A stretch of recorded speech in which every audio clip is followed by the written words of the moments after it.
के समांतर आने वाली आपतित किरण दर्पण से परावर्तन के पश्चात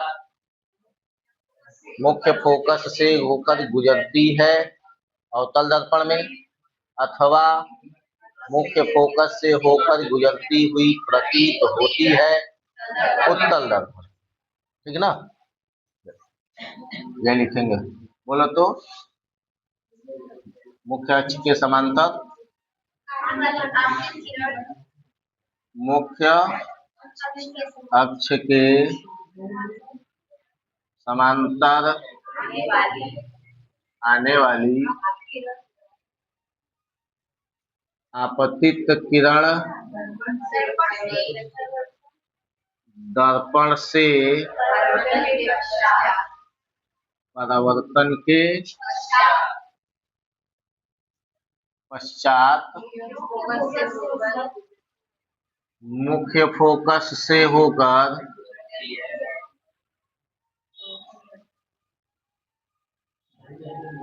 गुजरती है अवतल दर्पण में, अथवा मुख्य फोकस से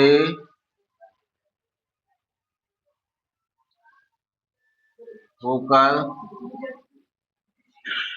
गुजरती हुई प्रतीत होती है उत्तल दर्पण। ठीक है ना,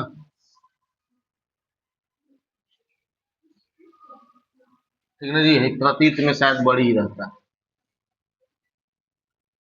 समझ में आया? ये पहला नियम था। अब इसका एगो फिगर बनाया गया था, एक अवतल दर्पण बनाया गया था। ठीक ना,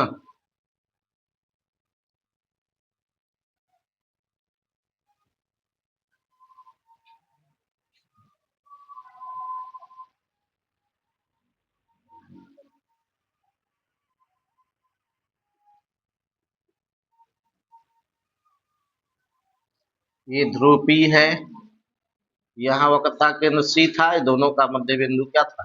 F, फोकस था। फोकस बनाने के लिए हम डायरेक्ट बना दे रहे हैं, आप डायरेक्ट नहीं बनाएंगे। क्या करेंगे आप? चाप काट करके, यहाँ से इधर चाप, यहाँ से इधर चाप काट के दोनों का कटान बिंदु मिला करके तब बनाएंगे। ठीक ना, सबसे पहली आपतित किरण कैसे खींची गई थी? मुख्य अक्ष के समांतर। कौन सा दर्पण है? अवतल दर्पण है। ठीक है ना, समझे? अब इस आपतन बिंदु पर क्या खींचा गया था? कहां से? देखो, एक एक स्टेप याद रहेगा तभी आप प्रतिबिंब बना पाइएगा। ठीक है ना, वरना एक को नहीं बन पाएगा, सब टेढ़ बकटेढ़ लूढ़ लंगड़ बनाओगे। ठीक है ना, जब ये परावर्तित होगी तो कहां से गुजरेगी? फोकस से। मुख्य अक्ष के समांतर आ रही है तो परावर्तित होगी तो फोकस से ही जाएगी। ठीक है ना, इसको हम लोग ऐसे खींचे थे। ठीक है ना, समझ में आया? सबका नाम जानते ही हैं। क्या नाम है इसका? इसका क्या नाम है? भाई क्या खींचा गया है? ये कौन सा बिंदु है? यहाँ कौन सा कोण बनेगा? आई आपतन कोण। हैजा कौन सा कोण बनेगा? परावर्तन कोण आ। भाजी समझ गए? ये वाली दूरी कौन सी दूरी होती है? फोकस दूरी। ठीक है ना, और ये कौन सी दूरी होती है? R, capital R. क्या कहते हैं उसको? वक्रता त्रिज्या। ठीक है ना, समझ गए हो ना? अब देखो, दूसरा अगर बनाना हो, कौन सा दर्पण बनाया जा रहा है? उत्तल दर्पण। उत्तल दर्पण में आप जानते ही हैं कि उभरे हुए तल को हम परावर्तक तल रखते हैं और अंदर धसे हुए तल को कलई कर देते हैं। तो अंदर धसा हुआ तल कलई हो गया, समझे? उभरा हुआ तल परावर्तक तल है। समझ में आया? ये कौन सा बिंदु होगा? वक्रता केंद्र C, ये मुख्य फोकस F और ये ध्रुव P। ठीक है ना, अब इसमें भी हम सेम यही काम करेंगे, मुख्य अक्ष के समांतर आपतित किरण ही लेंगे। एगो आपतित किरण ले लिए मुख्य अक्ष के समांतर। अब यहाँ पर जिस बिंदु पर ये गिर रही है उस बिंदु का नाम आपतन बिंदु हो जाता है। और आपतन बिंदु जब मिल जाए तो सबसे पहला काम क्या किया जाता है, वक्रता केंद्र से अविलंब खींचा जाता है, ठीक है ना, और उसका नाम n लिख लिया जाता है। अब आगे परावर्तन की प्रक्रिया शुरू होती है, ठीक है ना। जब ये परावर्तित होती है, मुख्य अक्ष के समांतर आ रही है, तो परावर्तित जब होती है तो कहाँ से गुजरती हुई प्रतीत होती है, फोकस से। मतलब ऐसा लगेगा कि ये फोकस से आ रही है, ठीक ना जी। इसको पीछे बढ़ाने पर ये फोकस से आती हुई, समझ में आया ना। भाई हेने होने नहीं जाता है, ये बिल्कुल सीधा दिखाई देता है फोकस तक, देख रहे हो ना। जो भी जहां तक खींची जा रही है वो सब सीधा सीधा ही खींचा जा रहा है। ये नहीं कि हई हैजा से हेने खींच देना है, कदा कहने होने कर देना, तो गड़बड़। समझ में आया ना, बिल्कुल सीधा सीधा दिखाई देना चाहिए जो भी रेखा खींच रहे हैं, ठीक है ना। जैसे जैसे हम खींच रहे हैं वैसे ही आपको भी खींचना है। अब इसमें भी सभी रेखाओं का नाम आप जानते हैं। ये कौन सी रेखा है, आपतित किरण वाली। ये कौन सी है, परावर्तित किरण। ये क्या है, अविलंब, ठीक है ना। है नीचे क्या है, ठीक है ना। कौन सा दर्पण है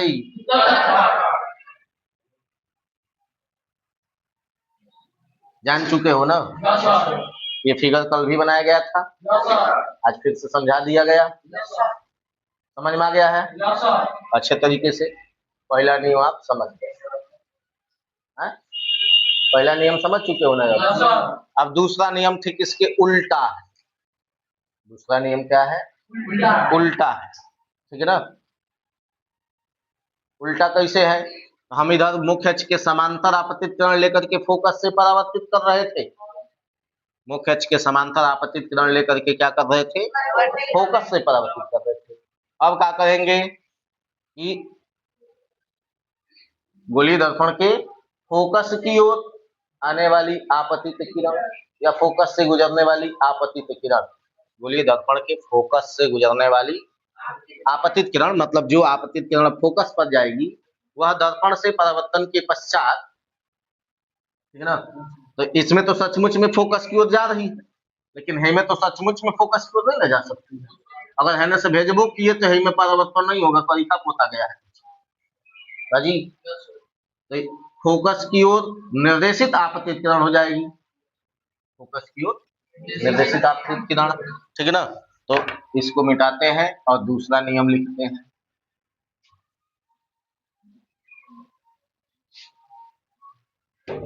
ठीक है ना, देखिए दूसरा नियम क्या है, गोलीय दर्पण के वक्रता, गोलीय दर्पण के फोकस की ओर लिखेंगे गोलीय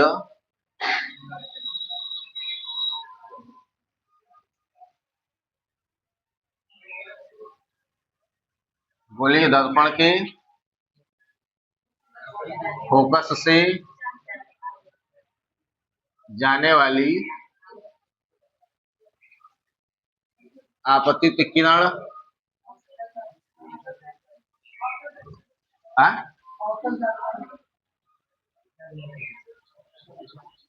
अवतल दर्पण में अथवा फोकस की ओर निर्देशित आपतित किरण, फोकस की ओर प्रदर्शित चाहे निर्देशित एक ही बात है, प्रदर्शित या निर्देशित, समझे जी।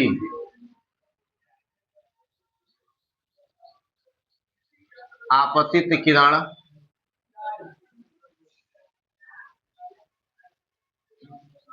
आपतित किरण उत्तल दर्पण में,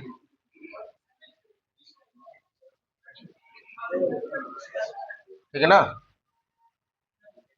दर्पण से परावर्तन के पश्चात, दर्पण से परावर्तन के पश्चात मुख्य अक्ष के समांतर गुजरती है। ठीक है ना, यही तीसरा नियम दूसरा नियम है। ठीक ना, देखो बड़ा बड़ा नियम नहीं है, छोटा छोटा नियम। ठीक है ना, मुख्य चीज नियम याद करना नहीं है, फिगर को समझना है। फिगर अगर समझ गए हैं तो नियम अपने मन से आप लिख सकते हैं। समझ में आया ना? तो क्या करेंगे हम लोग, इस आपतित किरण की दिशा को हम बदल लेते हैं ना जी। अब हेने से भेज देते हैं, समझे? तो सेम नियम लगेगा। अब परावर्तित होगी तो क्या होगी, मुख्य अक्ष के समांतर। कल यही फिगर आपको बनाए थे, लेकिन उल्टा बनाए थे। हर चीज हम ऊपर से भेजे थे, हेंगा भेजे थे फोकस पर, और इधर परावर्तित। अभी भी तो सही है, इसमें का कोनो दिक्कत है? नीचे से नहीं जा सकती आप, ठीक है ना? समझ में आया? केवल तीर की दिशा बदल दिए तो नियम बदल गया। ठीक है ना, कल वाला जो फिगर बनाया हुआ अभी सही है, अभी जो दिख रहा है अभी सही है। इसमें भी तो फोकस से जा रही है प्रकाश किरण, परावर्तन के पश्चात मुख्य अक्ष के समांतर गुजर रही है कि नहीं गुजर रही है? इसमें भी इसकी दिशा को अगर हम बदल करके इधर नीचे की तरफ कर दें तो फोकस की ओर निर्देशित आपतित किरण हो गई ना जी। फोकस की ओर निर्देशित आपतित किरण मिली कि नहीं मिली है? तो यहाँ आएगी तो क्या होगा, आपतन बिंदु मिलेगा। आपतन बिंदु पर अभिलंब डाला जाएगा, तो जितना इधर आपतन कोण रहेगा उतना ही तो इधर परावर्तन कोण रहेगा। समझ में आया? तो ये प्रकाश किरण अब इधर चली जाएगी, इसकी दिशा इधर बदल गई। ठीक है ना भाई, दूसरा वाला फिगर कल ही वाला है सेम। समझ में आया? दोनों समझ गए हैं? बोलो जी। अब तीसरा नियम, ठीक है ना, कौन सा नियम अब पढ़ने जा रहे हैं हम लोग? तीसरा नियम। क्या नियम है तीसरा? बोलिए, दर्पण के वक्रता केंद्र से जाने वाली आपतित किरण। सुन रहे हो जी? बोलिए, दर्पण के वक्रता केंद्र से जाने वाली आपतित किरण अवतल दर्पण में, सुन रहे हैं, अथवा वक्रता केंद्र की ओर निर्देशित आपतित किरण उत्तल दर्पण में। ठीक है ना, वक्रता केंद्र की ओर निर्देशित आपतित किरण उत्तल दर्पण में दर्पण से परावर्तन के पश्चात बिना विचलित हुए उसी मार्ग पर वापस लौट जाती।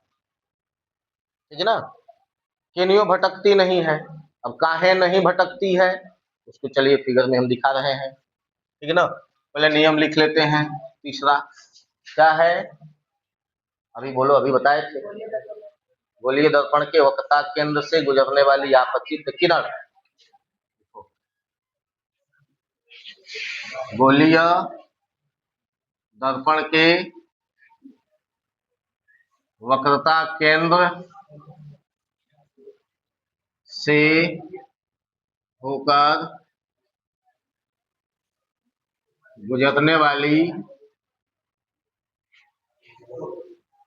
वाली आपतित किरण,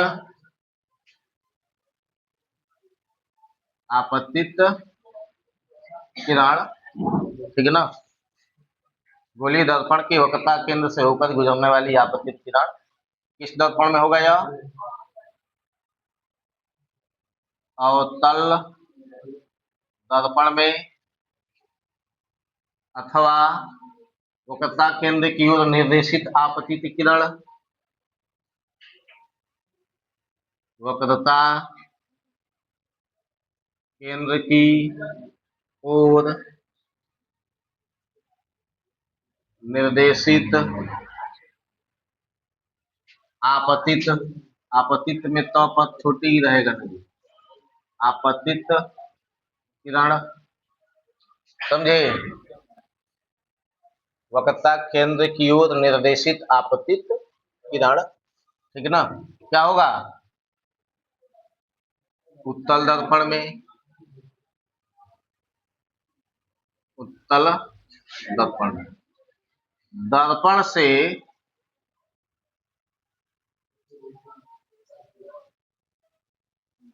परावर्तन के पश्चात अपने मार्ग पर बिना विचलित हुए, बिना विचलित हुए अपने मार्ग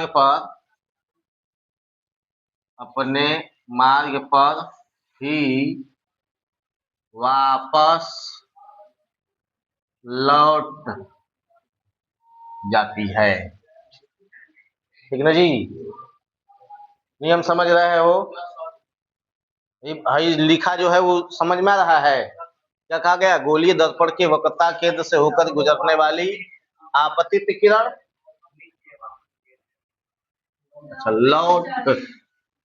लौट जाती है। ठीक है ना? देखो,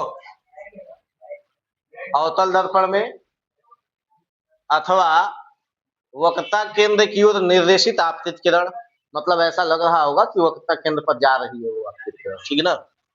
उत्तल दर्पण में दर्पण से परावर्तन के पश्चात बिना विचलित हुए, मतलब बिना इन्हें उन्हें कहीं भटके, ठीक है ना, अपने मार्ग पर ही वापस लौट जाती है। मतलब जिस रास्ते से आ रही होती है उसी रास्ते पर वापस चली जाती है। ठीक है ना? अब क्यों ऐसा होता है? इधर देखो,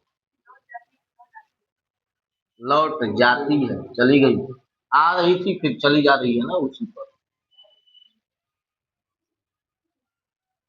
अच्छा, लौट आती है चाहे जाती है, मतलब समझो। भाई क्या है? आती है लिखा है, लो आती है।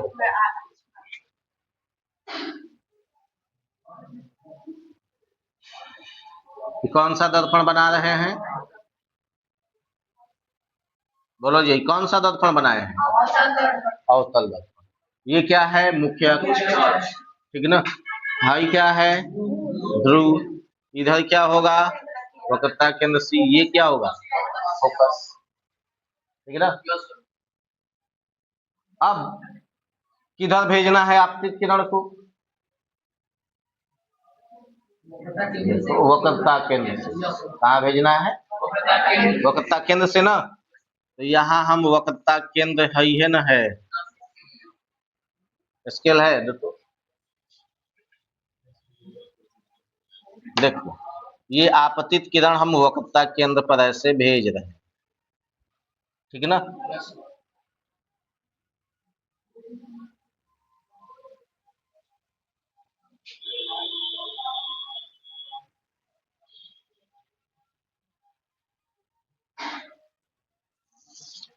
समझे जी?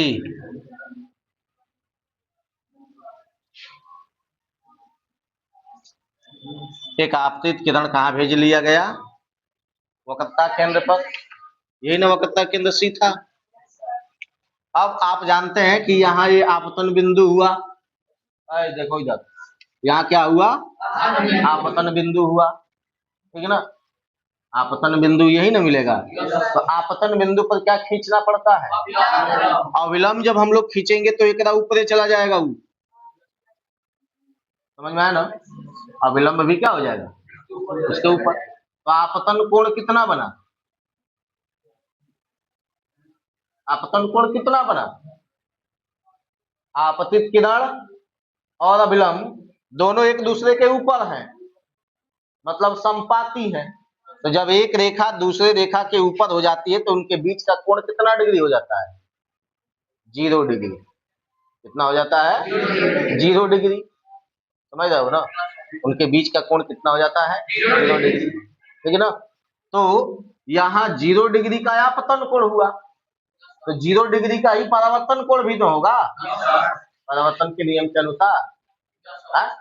तो इसलिए जिस मार्ग पर वो आ रही है उसी मार्ग पर वापस जाएगी, तभी तो 0 डिग्री का कोण होगा ना।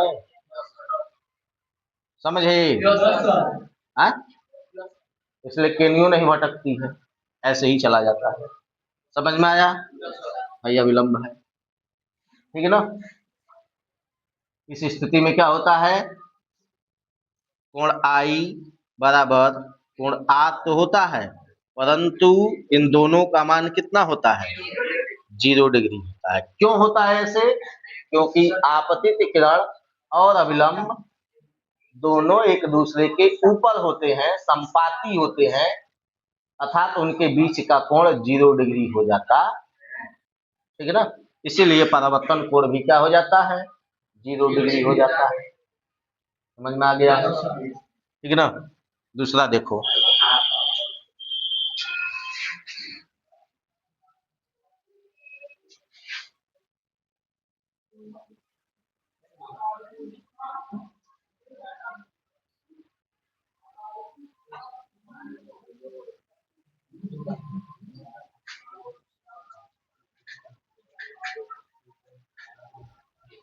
देखो जी, इसमें भी इधर मान लेते हैं कहीं वक्रता केंद्र, ये F मान लेते हैं और इधर ये P मान लेते हैं, ठीक है ना। इसमें भी हम इधर वक्रता केंद्र की ओर एक बड़ा वाला स्केल चाहिए ना जी।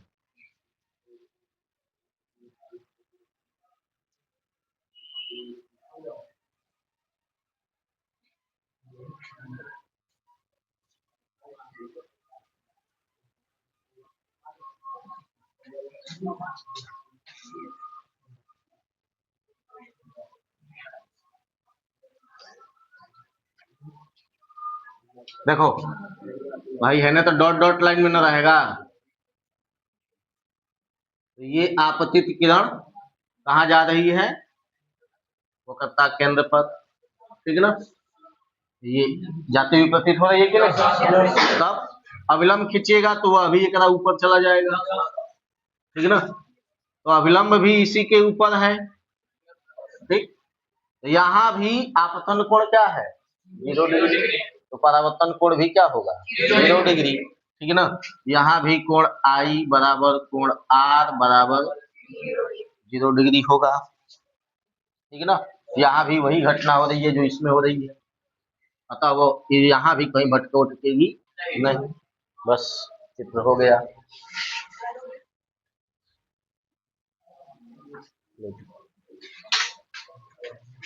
बनाओ जल्दी।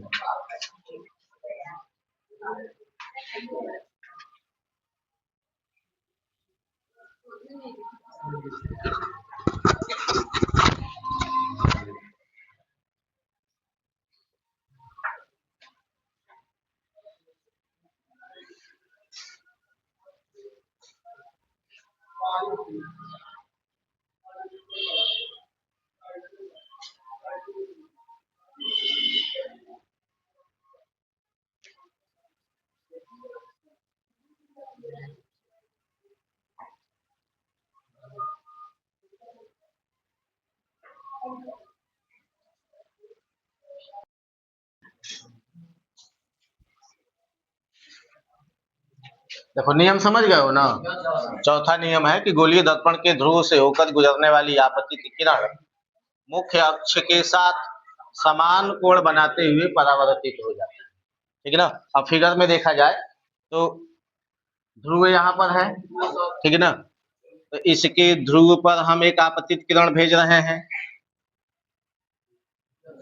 समझ में आया। तो यही ध्रुव पर ही तो आपतन बिंदु भी हो गया, अविलंब डालेंगे तो किससे होकर जाएगा, मुख्य अक्ष के साथ है ना चला जाएगा, इसी पर ना अविलंब भी हो जाएगा जी है? जब ये परावर्तित होगी तो मुख्य अक्ष के साथ जितना कोण बना रही थी उतना ही ना कोण बनाते हुए जाएगी, तभी तो यह नियम पालन होगा ना।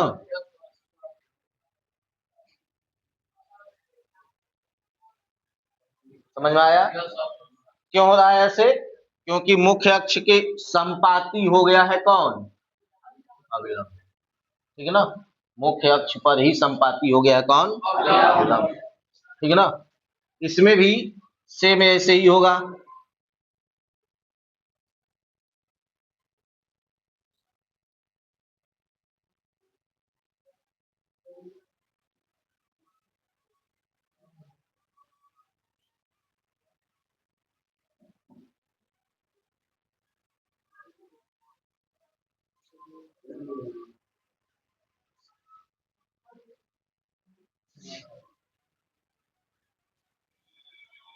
समझ में आया।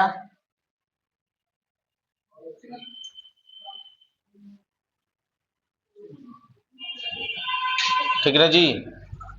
भाई कौन दर्पण है?